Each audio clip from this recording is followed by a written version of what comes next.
आज हम देखेंगे पॉलिनोमियल के बारे में। जो हमारा जो है सेकंड चैप्टर है, क्लास 10 का ये सेकंड चैप्टर है, उसका नाम है, क्या नाम है? पॉलिनोमियल।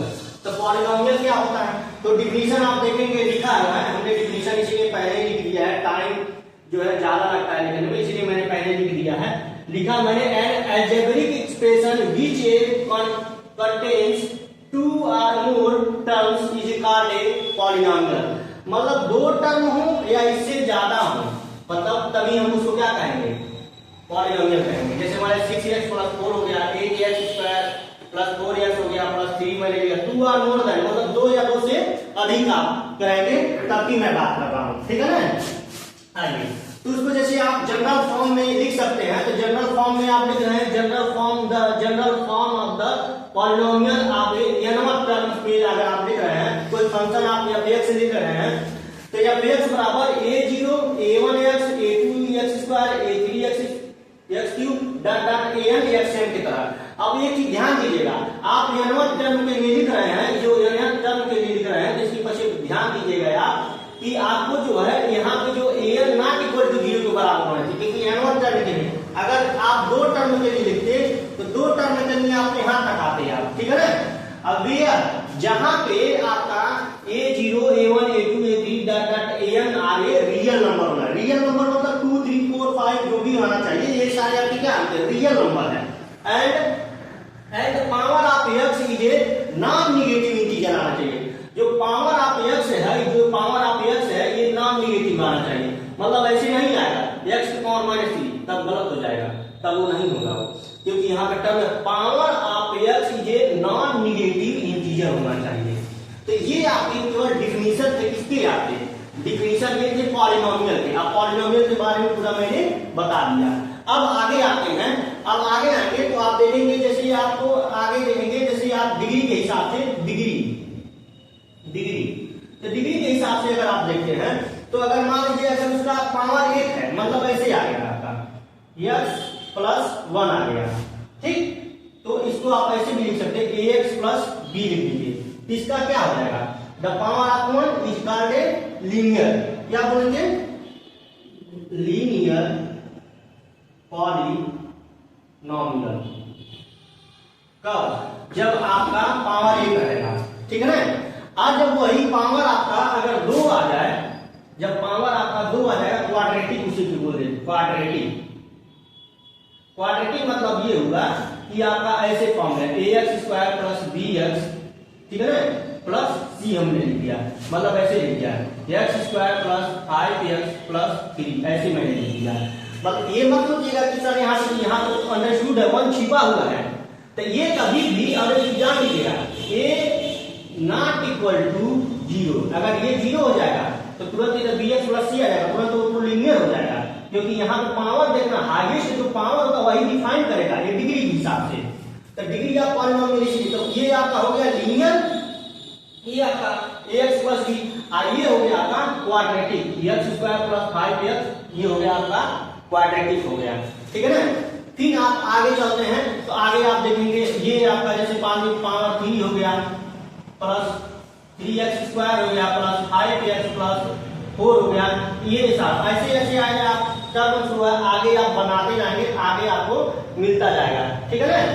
अब जैसे मान लीजिए अगर 4 लिख दिया तो 4 भी आप हो जाएगा 3 + x² प्लस यहाँ मान लीजिए 3, यहाँ पे 2, यहाँ पे 5, अगर कुछ भी आप लिख सकते हैं, उससे कोई दिक्कत नहीं होगा आपको।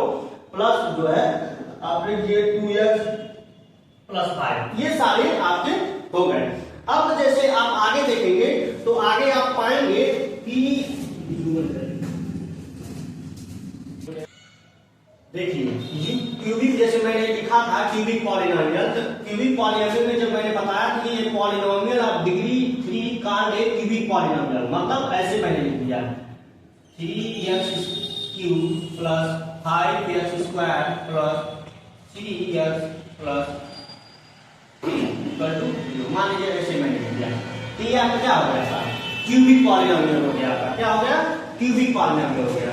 अब ऐसे आप जो है आप बाई क्वाड्रेटिक भी लिख सकते हैं, तो उसमें क्या लिखना पड़ेगा? एक पॉलिनोमियल डिग्री इज 4, यहाँ पे 4 लिख दीजिएगा, बाई क्वाड्रेटिक पॉलिनोमियल हो जाएगा। ये आपके जो है डिग्री के हिसाब से हो गए। अब हम जो है टर्म के हिसाब से देखेंगे। तो टर्म के हिसाब से देखेंगे, जैसे मान लीजिए अगर एक टर्म में आ गया, चाहे वो पावर कितना रहा उससे हमसे मतलब नहीं है, अगर एक टर्म में आ गया 5x या 5x² आ गया या x की पावर 100 आ गया, ठीक है ना, तो ये सारे कितने हैं एक टर्म में, इसीलिए इसे क्या बोला जाएगा मोनोनोमियल।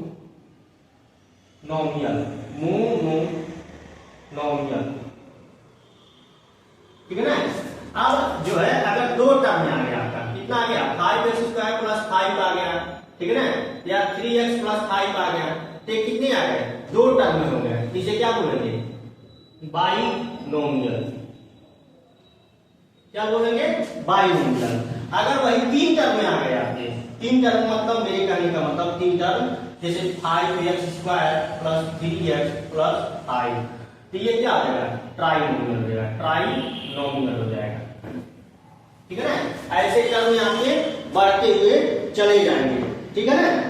तो जैसे आप देखेंगे कि जब मान लीजिए अब उसी में मान लीजिए और हमने टर्म बढ़ा दिया ट्राइनोमियल, जैसे मैंने बोल दिया ट्राइनोमियल, फिर आप देखेंगे जैसे जीरो पॉलिनोमियल, तो जीरो पॉलिनोमियल में हो जाएगा जो भी हम टर्म लिख रहे हैं, जैसे यहाँ पे x² + 5x + 3 लिख रहे हैं, इसके आगे जो हम ऐसे 0 0 लिख दे रहे हैं, 0 0, ये क्या आ जाएगा जीरो पॉलिनोमियल हो जाएगा, जीरो पॉलिनोमियल हो जाएगा आपका। ठीक है ना।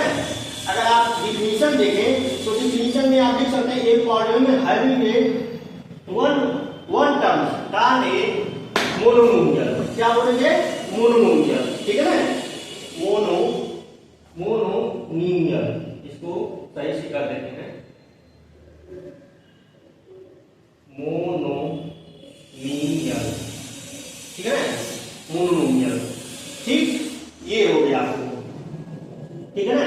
तो इसमें क्या आ रहा है एक टर्म में आ रहा है, इसमें कितने आ रहा है दो टर्म में आ रहा है, इसमें तीन टर्म में आ रहा है, और कांस्टेंट भी हमने बता दिया है, सॉरी हमने जीरो पॉलिनोमियल भी बता दिया है। कांस्टेंट पॉलिनोमियल कब कहते हैं, जैसे मान लीजिए कोई जो कांस्टेंट नंबर 2 आ जाए, 3 आ जाए, या रूट में 3 आ जाए, या -6 है, ये क्या आपको डिफाइन है, ये क्या है आपका एक टर्म है और जो है आपका कांस्टेंट है, इसीलिए कांस्टेंट पॉलिनोमियल हो जाएगा।